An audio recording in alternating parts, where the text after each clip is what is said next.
Plano ko rin ipalit yung nabili ko na jogging pants. Tingnan natin kung may mga naka-sale sila na minsan kahit na sale na sobrang mahal pa rin, 348. Nakadalawang Montreal Airport tayo.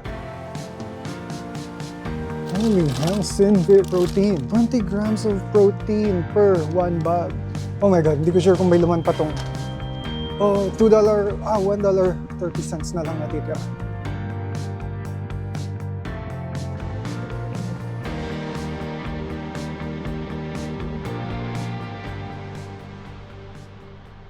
Holiday ngayon sa BC and karamihan ng mga restaurant sarado. Hindi katulad sa Pilipinas na kapag holiday lahat ng mga tao pumupunta sa mall. Dito karamihan ng mga businesses sarado. So may nakita kaming open na isa sa may Lougheed and dun kami pupunta today. Let's go. Ito yung naririnig ko kanina pa and ang busy ng mga tao ngayon dito. I think sinasamantala nila na walang pasok. Akala ko may mga pinuputol na naman silang mga natumbang puno dito pero ayun, ganun nila linisin yung mga kalat dito, lalo na yung mga dahon. Nauna na si Ran sa bus stop, hinihingal ako, tumakbo ako. Malapit na daw yung bus in 3 minutes.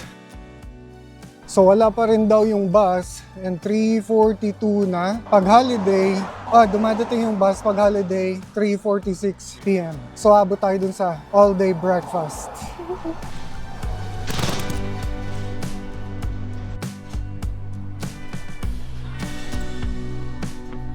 So, 1 to 2 hinto lang tayo. Malapit lang yung pupuntahan natin. Nandito tayo ngayon. Tapos, ito lang yung pupuntahan natin. So, sa second stop.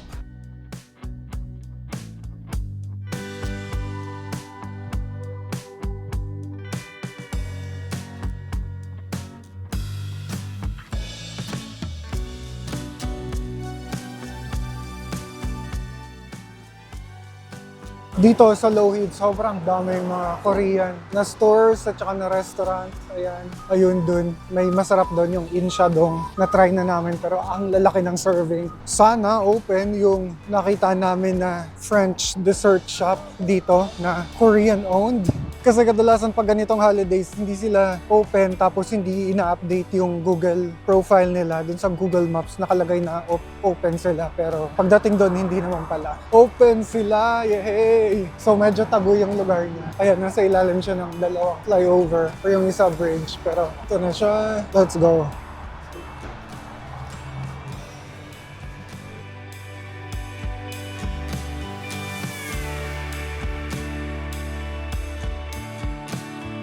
Okay, gusto ko ng isang mochi donut. Parang ang sarap din itong cinnamon apple pie. I think kukuha ko ng isang cinnamon apple pie. At saka, oh my God, pastel din nata. Ang dami mukhang masarap. Holy shit. Ang daming masasarap. Oh my God. Hindi ako makapili. Parang at least 3 yung itatry ko dito. Strawberry croissant, strawberry lemon cream croissant, palmier, very pastry. Hindi ako makapili. And tingnan nyo naman tong pang all chocolate nila. How dare them put 300 calories. So lahat ng mga nakalagay dito, ini-include nila yung calories. 220 tong peppermint mochi donut, chocolate croissant, 270 calories. Oh my God. Okay, so ito yung mga kinuha namin. Binox pa nila dahil alam nilang hindi namin mauubos. Or ginudge siguro nila kami na hindi namin mauubos to pero we'll see. Yung coffee. So tikman natin tong first choice ko. Strawberry cream croissant.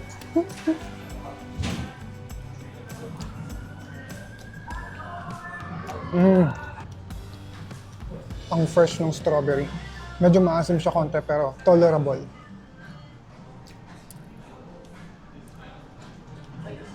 Oh my God.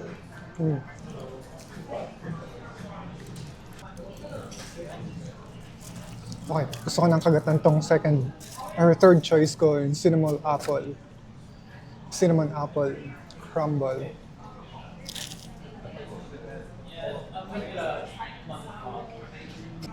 Ang sarap. Oh my God. Parang gusto ko silang kagatan lahat sabay-sabay. Okay, moment of truth for this. Ito yung pinakasikat nila dito.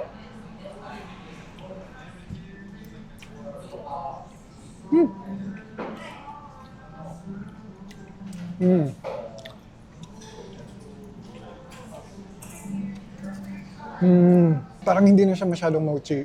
No? Yeah, so ito yung mochi donut nila. Okay, gusto ko nang tikman tong second choice ko.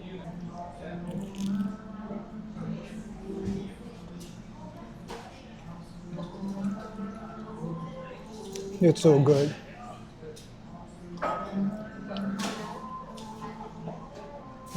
Worth it lahat ng mga calories.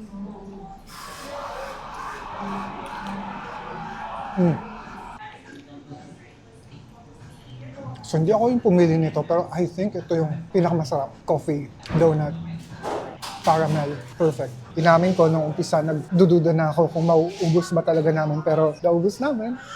And so ito nilang natitira, tsaka yung kape. And pinipigilan ko lang yung sarili ko na isawsaw siya sa kape kasi nasanay ako na ganun yung pandesal.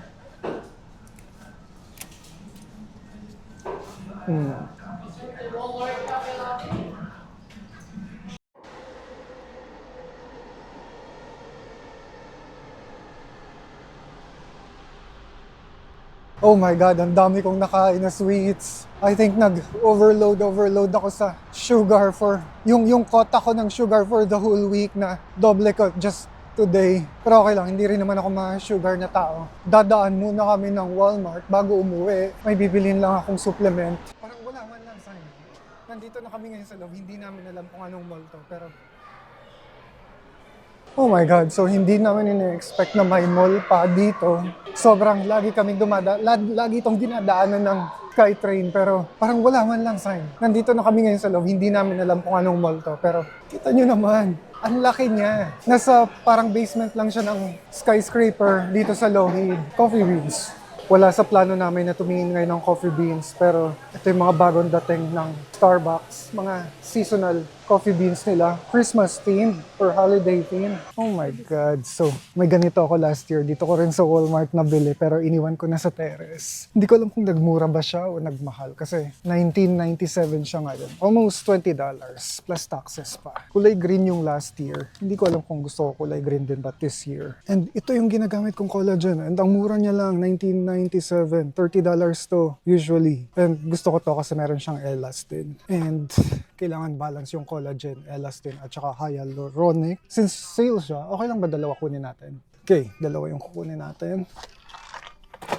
Nagbabiotin din ako pero hiwalay siya na capsule. Holy hell, Synfit protein. Tingnan natin kung ilang. 20 grams of protein per one bag. Oh my God. Although $3.37 lang siya ngayon, well, hindi ganun kalaki yung binaba. $3.77 siya before. Yeah, gusto ko i-try ito.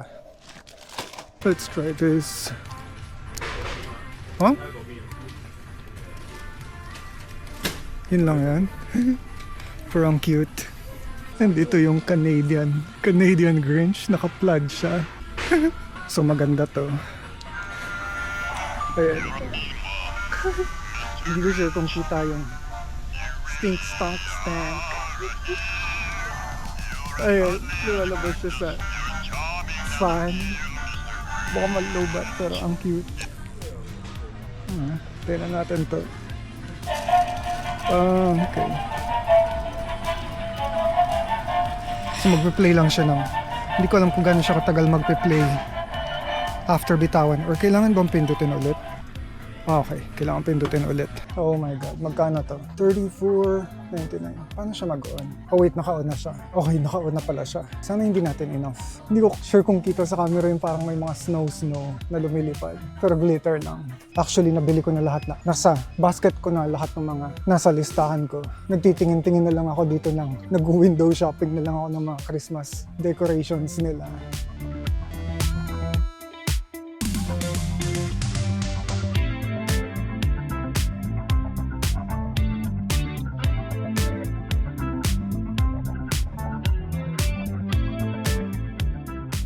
Mali kami nang na-exitan. So, kailangan namin umikot kasi hindi na kami pwede bumalik or pumasok after magbayad. Kapag may resibo na, bawal na bumalik sa loob ng Walmart. So, kailangan namin ikutin tong parang mga dalawang kanto lang naman. Which is good kasi gusto ko rin kumota sa lakaran ngayon. Mahigit dalawang kanto pala siya. Ang layo ng nilakad namin dahil nagkamali lang kami ng exit.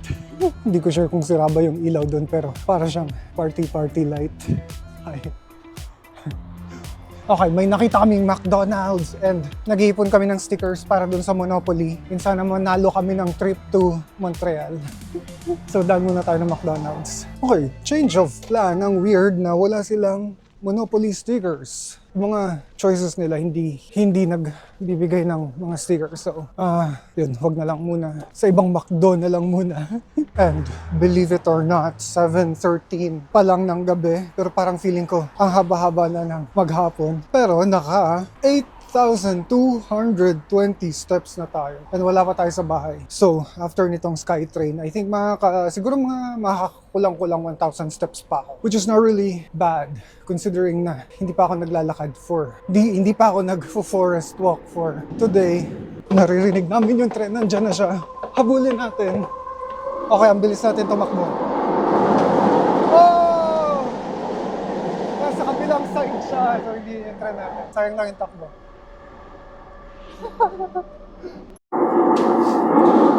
Okay, ito yung tamang tren.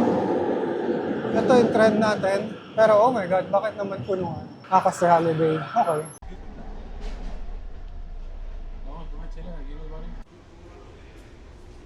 Oh my God, hindi ko sure kung may laman pa tong $2, $1.30 na lang natitira. So kailangan ko na mag-reload.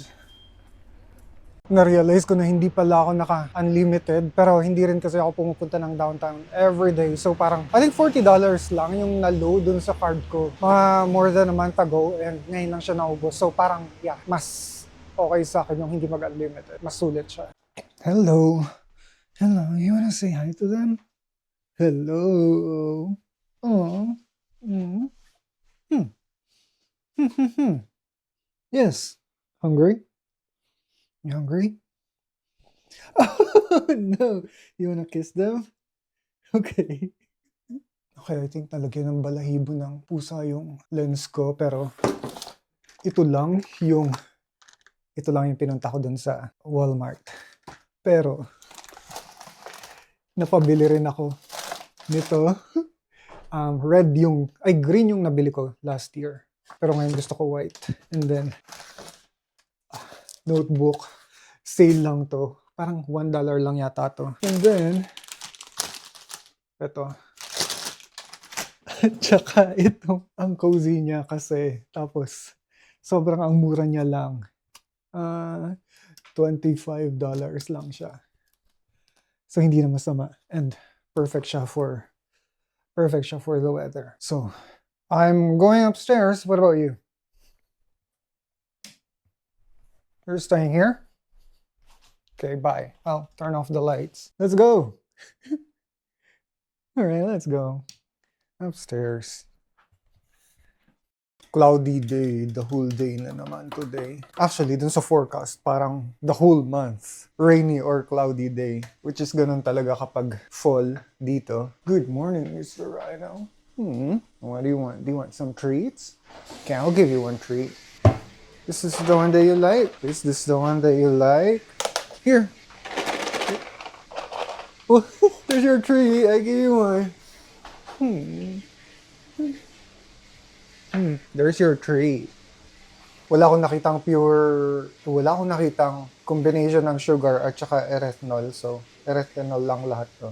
Oops. And naparami yata. Sobrang parami yung ganun. Isang kutsara. Naubos na ng mga ibon yung pagkain nila dun sa bird feeder. Actually, may konti pa. Nalaglag lang.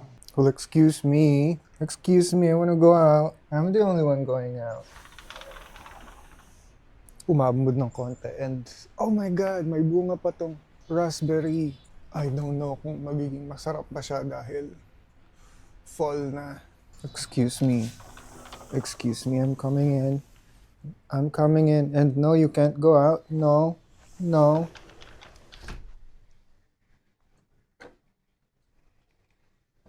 Look at yourself. Rhino, look at yourself. Nag-email yung mga taga-Orange Theory and sinenda nila ako ng calendar schedule for an interview. And bukas na yun ang hapon. So, yun yung paghahandaan ko today. I'm not sure kung makakapaglakad ba ako or makakapunta ako sa gym. Parang gusto ko na lang i-focus yung buong maghapon ko lahat ng energy ko doon kasi feeling ko kailangan ko na talaga makahanap ng work. Part-time lang yun and medyo malayo yun. Parang nasa kabilang dulo ng nasa North Vancouver yun. Nasa Port Moody ako. Pero okay lang rin naman kung gagamitin ko kung mag West Coast Express ako, siguro wala pang 1 hour yung biyahe, which is good. Hindi ko ina-expect na magbo-blue sky ng konti today pero I'm not complaining. Nandito ako ngayon ulit sa Coquitlam Mall. Kikitain ko si Ran. Kakain kami after. Nandito lang siya for his dentist. Magpapalit yata siya ng retainer. And plano ko rin sana ibalik yung nabili ko na plaid na jogging pants nung nakaraan pero nakalimutan ko rin. And natanggal ko na rin kasi yung price tag nun. So, ayun, nandito lang ako para kumain.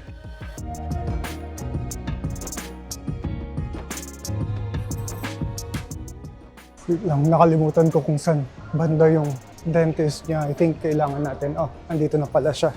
Let's go. Tapos ka na? 2:30 pa? Gusto mo bumili ng coffee? Okay. Hindi pa pala siya tapos dun sa dentist. And hindi ko alam kung gaano katagal yung appointment niya. So, mag-ikot-ikot muna tayo dito. Gusto ko na magkape kaso kailangan namin sa McDonald's kumuha ng kape dahil nangungulek kami ng sticker ng McDo sa Monopoly. Parang wala akong nakikita maganda ngayon dito sa mall. Ang ganda ng ceiling nila, natural light, and parang yung mga bintana sa simbahan.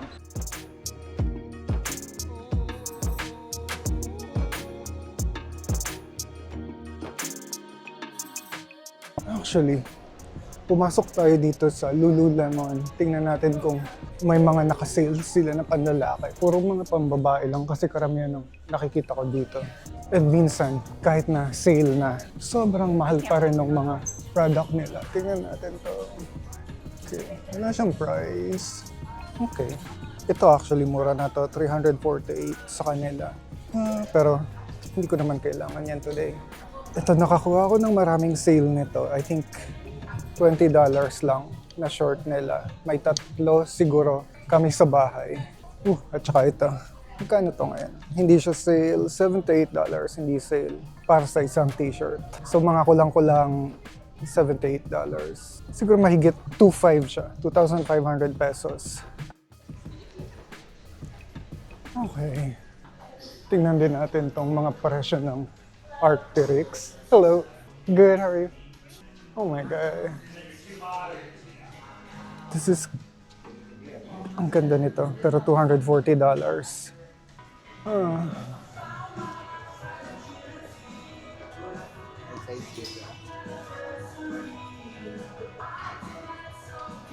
Ito sobrang gaan din. 280. Oh my God. Ito yung mga bagay na hindi natin afford. Pero ang ganda nito. Holy shit. $800. Oh my God. Okay. I-meet na natin si Ran, tapos na daw siya. Hindi ko lang sure kung makakabalik ako on time. Hindi ko alam kung paano bumalik dun sa punestuhan niya kanina sa my dentist. Okay. Kapeng-kape na ako. Oh my God, nasan siya? What the heck? Saan siya nakapwesto? Dito kami nakaupo kanina. Hindi ko ini-expect na ganito kaliwanag today. Parang every time na nag-check ako ng weather forecast, cloudy or magiging rainy day. Pero, ang ganda. Papunta kami ngayon sa McDonald's. Nauubos na yung dahon ng mga puno. Ito kalbo na.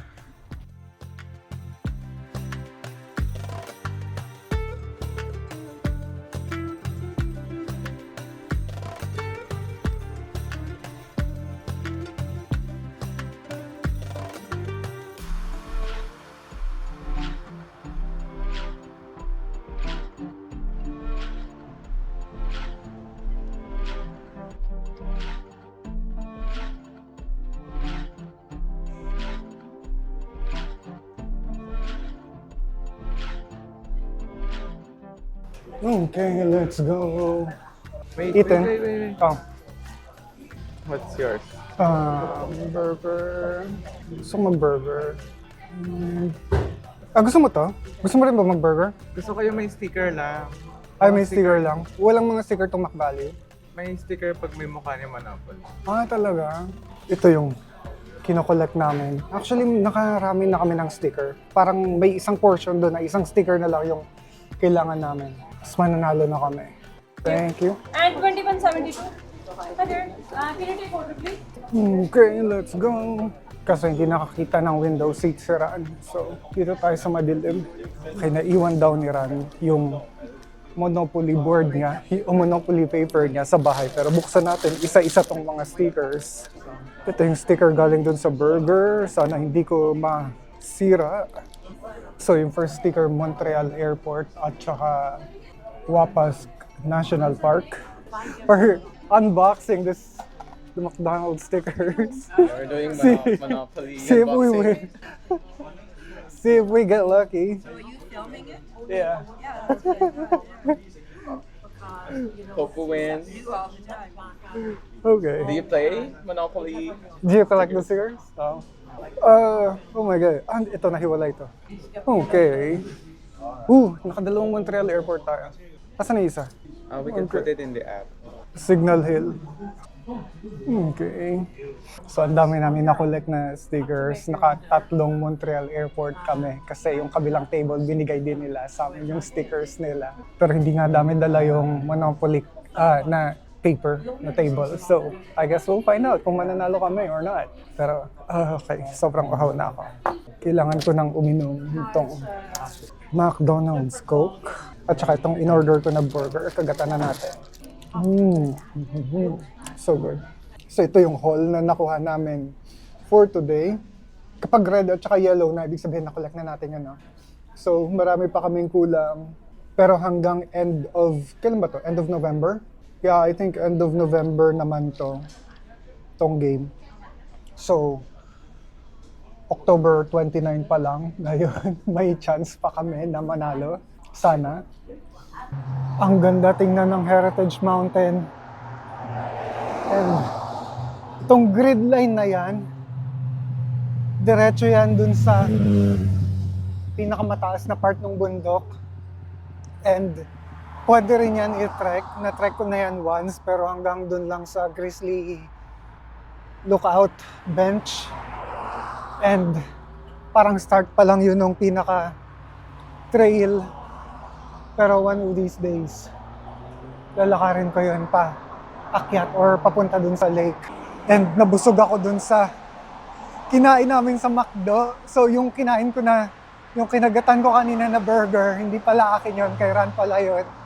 Kasi quarter pounder yung pinili ko dun sa ordering machine nila. Pero hindi ko alam kung bakit ko kinagatan yung burger niya. Well, anyways, from here, lalakarin ko na lang pa uwi. So far, naka 3,000 steps pa lang ako.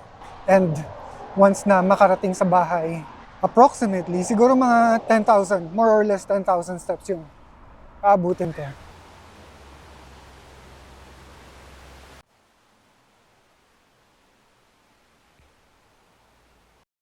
As of today, galing na ako dun sa studio ng Orange Theory. Nakumpleto ko yung interview nila over the phone. Mabilis lang siya, parang mga 30 minutes lang. And then, after nung interview, nag-email sila and in-invite nila ako dun sa studio para itry yung isa sa mga session nila. Yung session 1 hour siya. So, kinailangan ko gamitin yung tatlong part ng studio nila, yung floor, yung rowing, at saka yung treadmill. And jumoin ako dun sa parang session ng mga clients nila. And in-explain nila sa akin kung paano gumagana yung workout.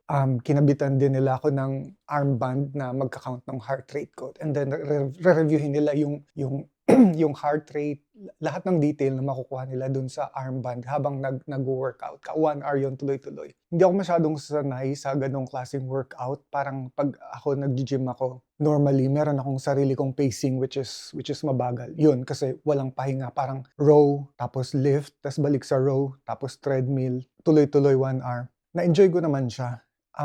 Kaka-gym ko lang kasi, parang a day before nun. And so, hindi ako masyado nahirapan sa lifting, sa rowing. And yung treadmill, hindi rin ako masyado nahirapan kasi yun nga, nag-10,000 steps a day ako. After nun, in-interview ako. I think okay din naman yung interview. Ang siguro reason lang kung bakit hindi nila ako tatanggapin kasi na-late ako hindi ako talaga na late. Parang 12 p.m. yung session, pero hindi ko binasa yung email. Dapat 11:30 nandun ako para monitor or makabit na sa akin yung armband na pang monitor ng heart rate, tapos ma-brief ako dun tungkol sa mga equipments, ganyan. Kaso yun, dumating ako mga 11:40 na. So yun lang yung reason, I think, kung bakit hindi nila ako tatanggapin. Kasi pati yung interview doon, I think naging okay naman. Ayun lang, overall, kung hindi man nila ako tanggapin, tanggap ko na yun. Dahil sa reason na yun. Pero hoping pa rin ako na sana kunin nila ako kasi kailangan ko talaga ng work. And malalaman ko yung result tomorrow. Ayun lang. Thank you sa pagsama sa akin today. Kita-kits ulit. Bye.